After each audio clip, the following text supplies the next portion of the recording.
Optimize your Google Dynamics search ads for e-commerce or any industry. Today I'm going to talk to you about how do Google Dynamics search ads even work? What are they? And do they even make sense for your industry or your business?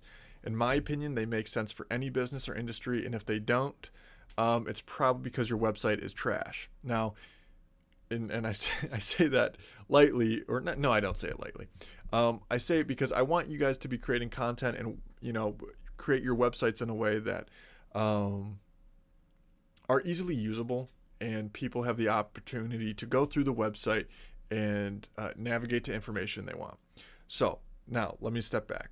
This is about Google Dynamics search ads. So how do Google Dynamics search ads work? They pull the information off your page to create the descriptions and headlines for the ad.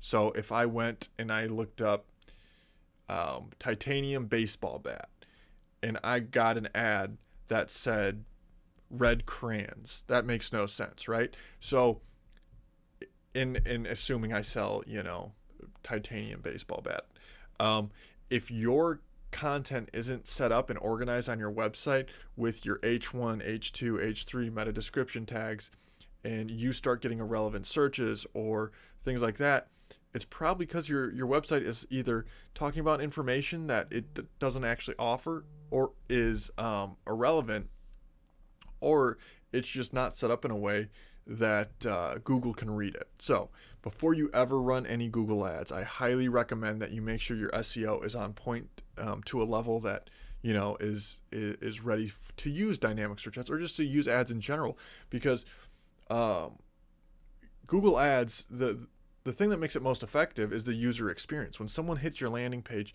how's the web design? What's it look like? How easy is it for a user to find the add to cart button, to submit their email, to find the info that they're truly looking for? So, and I bring this up now more than ever, just because I've seen so many people just talking about, with Chat GPT being released. I've seen so many people talking about creating content and just churning out content, getting content, and their keyword stuffing.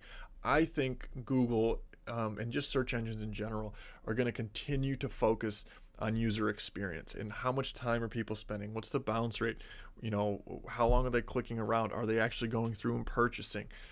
Keep in mind, Google can look at a website and look at your website and compare and see, if it's a similar website, for if they deem it similar. They're going to give lower CPCs and impressions, or not lower impressions, but higher impressions and lower CPCs to a website that is easier to use.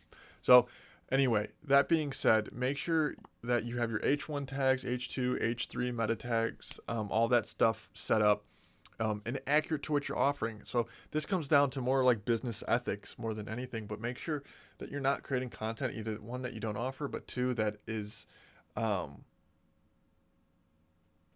I guess just authentic to the brand. But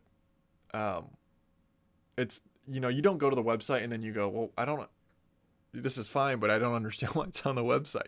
I've actually experienced some websites like that. Like, it just doesn't make any sense. So clean up your website if you need to. Those people out there, you know who I'm talking about.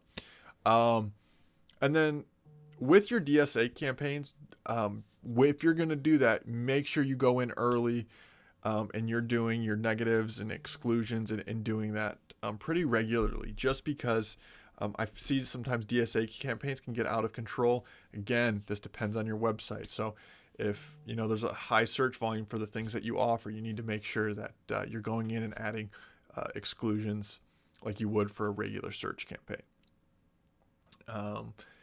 And I think that's about it.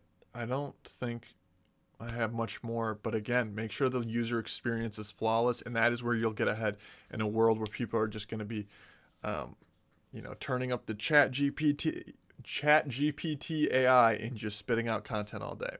So those are my 10 cents. If you have any questions, let me know. Peace.